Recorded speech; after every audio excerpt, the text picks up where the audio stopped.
உங்களுடைய இடது கால் பாதத்தின் மீது வலது கால் பாதத்தை வைத்துக் கொள்ளவும்.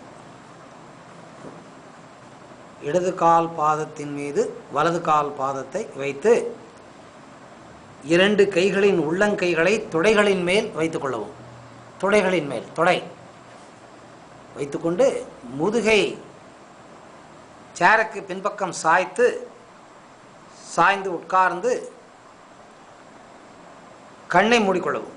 கண்களை மூடி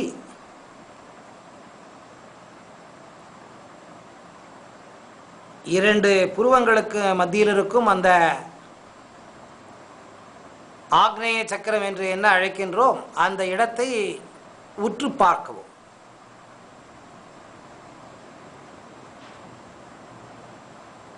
மனதில் உள்ள சிந்தனைகள் நிதானமாக அடக்கப்பட்டு சமநிலைப்படுத்தப்பட்டு வேண்டாத சிந்தனைகள் எரிக்கப்பட்டு மனது ஒரு திடமான சாந்தி நிலையை அடைந்து கொண்டிருக்கின்றது. உங்களுக்கு தெரிகிறது, மனசு காமாக இருக்கு, கூலாக இருக்கு, குவாய்ட்டாக இருக்கு. உங்களுக்கு தெரியுது. கடவுள் கொடுத்திருக்கிற அந்த உயிரோட்டத்தை சுவாசத்தை ஜாஸ்தி கம்மி பண்ணாமல் இப்போ உங்கள் கவனத்தை உங்கள் சுவாசத்து மேலே வைக்கத்தக்கது. மூக்கு வழியாக காற்று உள்ள போது மூக்கு வழியாக காற்று வெளியே வருது. அதை கவனிச்சுக்கிட்டு உட்காருங்க. மனதில் இருக்கும் பதட்டங்கள் காற்றை உள்ளே இழுக்கிறப்ப மனது சாந்தி அடைகின்றது. காற்றை வெளியே விடுறப்ப மனதில் இருக்கும் கெட்ட பாவனைகள், உடம்பில் இருக்கும் அழுக்குகள், கழிவுப் பொருளாக வெளியே வந்துடுது. காற்றை இழுக்கிறப்ப மனசு சமாதானம் ஆகிறது உங்களுக்கு தெரியுது. மூக்கு வழியாக காற்று உள்ளே போகிறப்ப உங்கள் மனசு சாந்தி அடைந்து சமாதானமாக இருக்கிறது உங்களுக்கு தெரியுது. அதே போல் காற்றை வெளியே விடுறப்ப உங்கள் தலையில் வேண்டாத சிந்தனைகள், பயம், பொறாமை, பொச்சரிப்பு, காழ்ப்புணர்வு எல்லாமே தானாக பொசுங்கி எப்படி புகை வெளியே வருது அந்த மாதிரி மூக்கு வழியாக காற்று வெளியே வர்றப்ப வந்துடுது. மனசு ரொம்ப சமாதானமாக இருக்குது. இப்போ நிதானமாக உங்கள் கவனத்தை உங்களுடைய தலை மேல் பகுதிக்கு கொண்டு போகிறீங்க. முடி இருக்குதுல்ல அந்த இடத்துல பார்க்குறீங்க.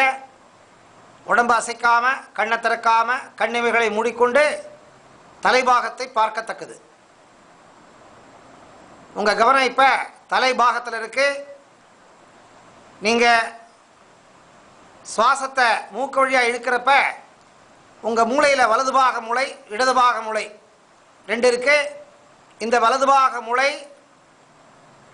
மெமரி சென்டர், ஞாபக சக்தி இருக்கும் இடம். அங்கே வேண்டாத சிந்தனைகள் எல்லாம் வந்துக்கிட்டு இருக்கு. நீங்கள் இந்த காற்றை மூக்கு வழியாக இழுக்கிறப்ப அந்த வேண்டாத சிந்தனைகள் எல்லாம் அழிக்கப்பட்டு மனது நிர்மூலமாக்கப்பட்டு சாந்தியாக இருக்குது. இந்த இடதுபாக மூளை வெளியில் இருக்கும் சலனங்களை எடுத்து வலதுபாக மூளைக்கு அனுப்புது. ஆனால் நீங்கள் பிராணசக்தியை மூக்கு வழியாக இழுக்கிறப்ப இந்த இடதுபாக மூளை செயலிழந்து ஒன்றும் செய்யாமல் அடிமையாக உட்கார்ந்துருக்கு.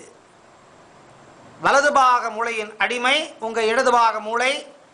இடதுபாக மூளை செயலின்றி உட்கார்ந்துருக்கு. அதனால் உங்களுக்கு கோபம், பொறாமை, பொச்சரிப்பு, வேண்டாத கெட்ட குணங்கள் எல்லாமே சமநிலைப்படுத்தப்பட்டிருக்கிறது. ஏன்னா இடபாக மூளை ஒன்றும் வேலை பண்ணாமல் இருக்கு. வலது பக்க மூளை தான் வேலை பண்ணிகிட்டு இருக்கு. வலது பக்க மூளை இப்போ நான் என்ன சொல்கிறேன் அதை கேட்க போகுது. எந்த விதமான கொடுக்கப்பட்ட நேரத்தில் பேச்சுவார்த்தைகளில் ஏற்படும் சலனங்களின் மூலமாக மனது அதிர்வடைந்து கோபத்தை உண்டாக்குது. ஆனால் உங்களுக்கு இடதுபாக மூளை இப்போ ஒன்றும் வேலை பண்ணாமல் இருக்கிறதுனால எந்த விதமான கோபம் வந்தாலும் வலதுபாக மூளை கோபிச்சுக்கோ அப்படின்னு சொல்கிறத இடதுபாக மூளை கேட்காது.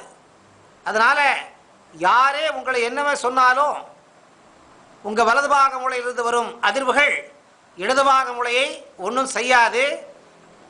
ஏன்னா உங்கள் மனசு இப்போ காமாக இருக்கு, நிதானம் உங்களுக்கு வந்திருக்கு, தெளிவு வந்திருக்கு, அறிவு வந்திருக்கு. அறிவு தெளிவு இது ரெண்டும் உங்களுக்கு கிடைச்சதுனால கோபத்தை நீங்கள் தணிக்க முடியும், உங்களால் கோபத்தை கண்ட்ரோல் பண்ண முடியும். ஏன்னா உங்கள் இடது பாக மூளை ஸ்தம்பித்திருக்கு, வேலை பண்ணாமல் இருக்கு.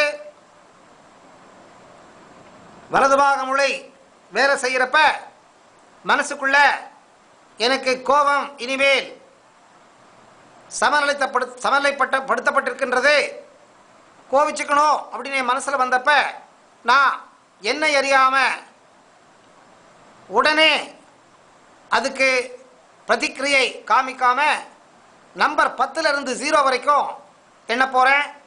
ஒவ்வொரு தடவை எனக்கு கோவிச்சுக்கணும், யாராவது தப்பு பண்ணால் என்னால் பொறுத்துக்க முடியாது, யாராவது நடக்க வேண்டிய முறையை விட்டு தவறான முறையில் நடந்தால் அதை கவனிச்சுக்கிட்டு என்னால் பார்த்துக்கிட்டு சும்மா இருக்க முடியாது. அந்த மாதிரி சமயத்தில் எக்கச்சக்கமாக கோபம் வந்து வாய்க்கு வந்தபடி நான் எல்லோரையும் திட்டிடுவேன். ஆனால் இனிமேல் அந்த மாதிரி எனக்கு தெரியாமல் ஏதாவது உணர்வுகள் என்னுடைய வலதுபாக மூளையில் வந்தால் நான் 10லிருந்து 0 வரைக்கும் நம்பரை கவுண்ட் பண்ண போகிறேன். அந்த நம்பரை கவுண்ட் பண்ணுறப்ப கண்ணை மூடிக்கிட்டு கண் இமைகள் உள்ளே இருக்கின்ற கண் மணியை நிதானமாக புருவத்துக்கு பக்கம் கொண்டு போனால் நான் அந்த ஆல்ஃபா நிலை அப்படின்னு என்ன சொல்கிறாங்க, அந்த ஆல்ஃபா நிலையை தொட்டு விடுவேன். ஆல்ஃபா நிலையை தொட்டுவிட்டால் சிந்தனை இல்லாத நிலை ஆல்ஃபா நிலை என்பது. ஸோ க்ஷணமாத்திரத்தில் என்னுடைய கோபத்தை அடக்கக்கூடிய இந்த ஆல்ஃபா நிலை நான் கற்றுக்கொண்டிருக்கின்றேன். எப்போ எனக்கு கோபம் வருது, இந்த ஆல்ஃபா நிலை தியானம் அப்படின்னு என்ன சொல்கிறோம், 10லிருந்து 0 வரைக்கும் நம்பரை பின்பக்கமாக எண்ணிக்கிட்டு போய் கண்ணை நிதானமாக புருவத்து பக்கம் எடுத்துக்கிட்டு கொண்டு போய் வைக்கிறப்ப மனசு சாந்தி அடையுது, மனசில் எந்த விதமான சிந்தனைகளும் வராது, நான் யாரையும் திட்ட மாட்டேன், யார் மேலேயும் கோச்சிக்க மாட்டேன். இந்த உணர்வுகள் எனக்கு தெரியாமல் இருக்கும் வரை நான் கோபித்து கொண்டு தான் இருப்பேன். இனிமேல் ஒரு நாளைக்கு 2 முறை அல்லது 3 முறை நான் இப்போ என்ன பேசியிருக்க இந்த பேச்சை என் காதில் இயர்ஃபோன் போட்டுக்கிட்டு நான் கேட்க போகிறேன்.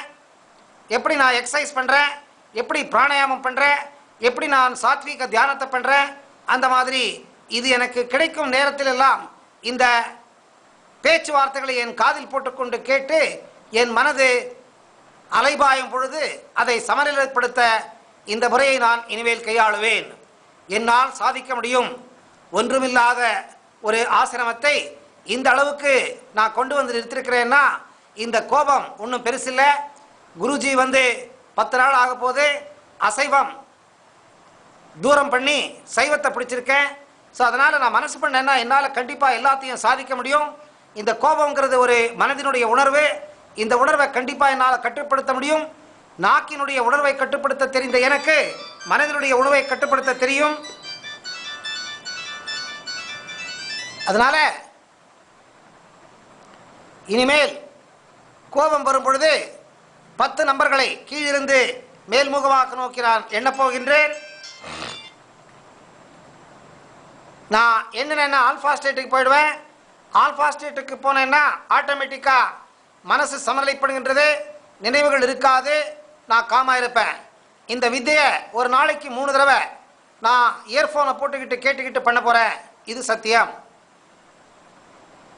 நான் 5 நம்பர் எண்ணும் பொழுது நிதானமாக பழைய நிலைக்கு வந்து கண்ணை திறக்க வேண்டும். நம்பர் 1 நிதானமாக கண்ணை திறங்க. நம்பர் 2 சமநிலைக்கு வாங்க, ரிலாக்ஸ்.